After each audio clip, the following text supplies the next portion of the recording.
Hey guys, one of the subscribers to my channel, JB, asked me to do a little video about some of the rekeying tools and items that I have.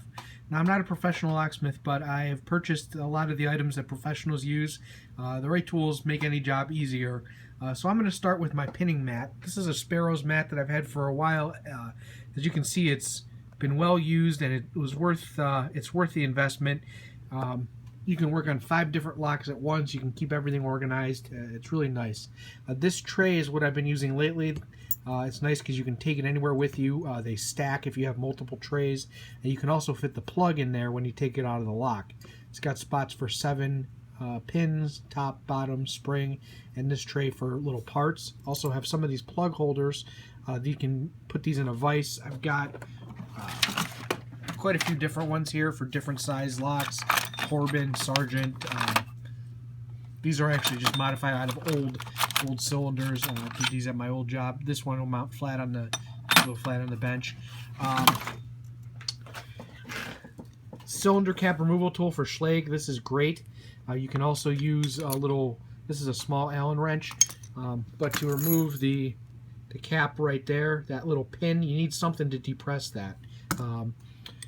For removing C-clips, I'm pretty good with a flathead screwdriver. I've got some other tools for doing that. Depending on what you have, snap ring pliers on some locks, various clip removal tools like this. This is for quick set. This one's a little bit wider opening. Honestly, I normally just use a screwdriver. Allen wrenches and things like that. It just depends what you're working on. I have another tool somewhere that's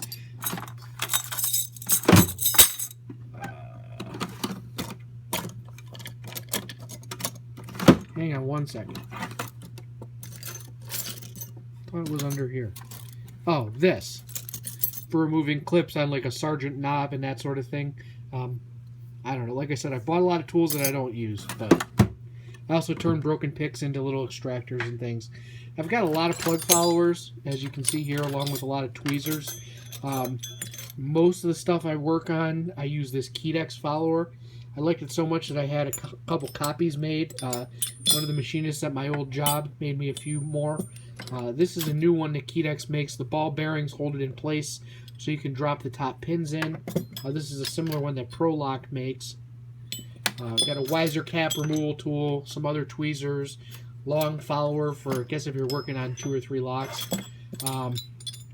This one I've got modified for working on Sargent to bypass the pin in the end of the knob. A couple for small ones for American. These tweezers, I don't remember where I got them from. There's no marking on them, but I use these the most. I have other ones, but these seem to grip pins the best. These short ones I don't like as much. And if I'm really in a pinch, if I lost everything, this is a $1 imported pair. These angled ones, they work too. I think that was the first one I used. This stuff is all for best. I'm not going to cover that right now because that's its own animal. But I do like this little pair of tweezers for the small best pins. You got to have shims. A lot of times you're opening locks without keys, so your shims are very important. And a small bench vise here. That's where I mount a lot of stuff when I'm working on it.